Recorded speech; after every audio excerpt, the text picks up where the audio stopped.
حضرت نوح علیہ السلام کا ان کے زمانے کا ایک واقعہ بڑا مشہور ہے۔ اللہ تبارک و تعالیٰ نے حضرت نوح علیہ السلام کو فرمایا، اے نوح، میں تمہاری قوم میں طوفان کا عذاب نازل کرنے والا ہوں۔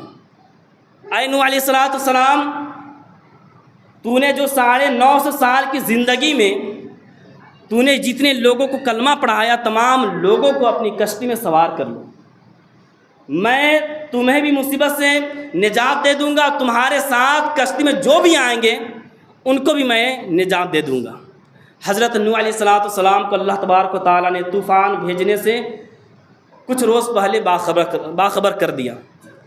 اب حضرت نوح علیہ السلام جتنے لوگ کلمہ پڑھے تھے، تمام لوگوں کے پاس یکے بعد دیگرے جا کر کے بولتے رہے کہ اے شخص فلاں دن تم میری کشتی میں آ جانا، اللہ تبارک و تعالیٰ کی طرف سے عذاب نازل ہونے والا ہے۔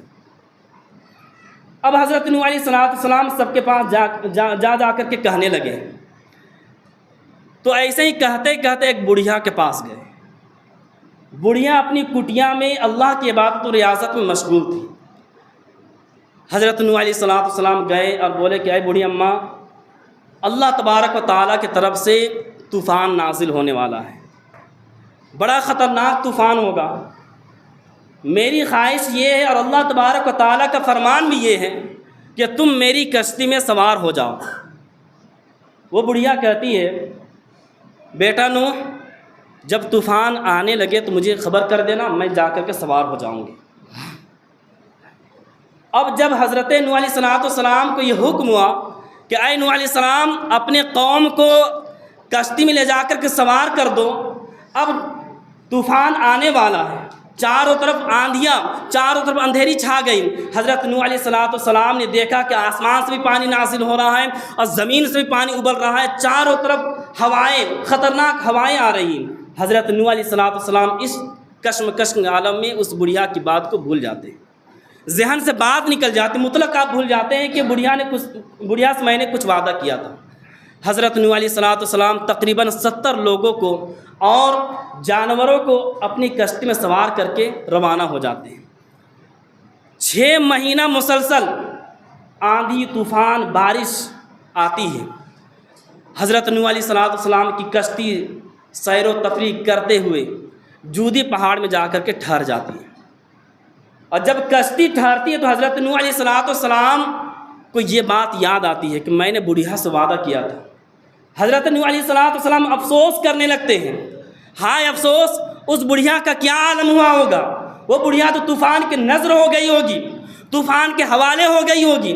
حضرت نوح علیہ السلام تیزی کے ساتھ کشتی سے نیچے اترتے ہیں اور تیزی کے ساتھ اس بڑھیا کے کٹیا کی طرف جانے لگتے ہیں۔ دل میں یہ سوچنے لگتے ہیں کہ اس آندھی طوفان میں بڑے بڑے محلات اکھڑ کر کے اپنی جڑ سے ختم ہو گئے، بڑے بڑے درخت اپنی جڑ سے اکھڑ کر کے ختم ہو گئے، اس بڑھیا کی کٹیا کیا بچی ہوگی۔ حضرت نوح علیہ السلام جب جاتے ہیں تو کیا دیکھتے ہیں کہ اس آندھی طوفان میں، سخت آندھی طوفان میں بھی اس بڑھیا کا کٹیا سلامت ہے۔ حضرت نوح علیہ السلام کے دل میں تھوڑی سی یہ امید جگتی ہے کہ کہیں نہ کہیں بڑھیا بھی سلامت ہوگی۔ حضرت نوح علیہ السلام جب قریب جاتے ہیں تو کیا دیکھتے ہیں کہ بڑھیا جس طریقے سے 6 مہینہ پہلے عبادت و ریاضت میں لگی ہوئی تھی، اسی طریقے سے اب بھی عبادت و ریاضت میں لگی ہوئی ہے۔ حضرت نوح علیہ السلام جب قریب جاتے ہیں پوچھتے ہیں، اے امی جان، کیا تمہاری طبیعت صحیح تو ہے؟ وہ بڑھیا کہتی ہیں، اے نوح علیہ السلام، تو نے کہا تھا کہ طوفان آنے والا ہے، بتا طوفان کہاں ہے؟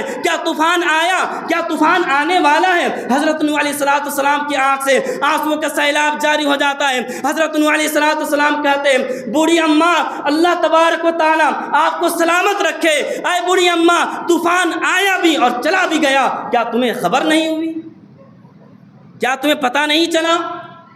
حضرت نوح علیہ السلام جب کہتے ہیں تو بڑھیا کہتی ہے، اے نوح، میں اللہ تبارک و تعالیٰ کی عبادت و ریاضت میں اس قدر مشغول ہو گئی تھی کہ دنیا میں کیا ہوا مجھے پتہ ہی نہیں چلا۔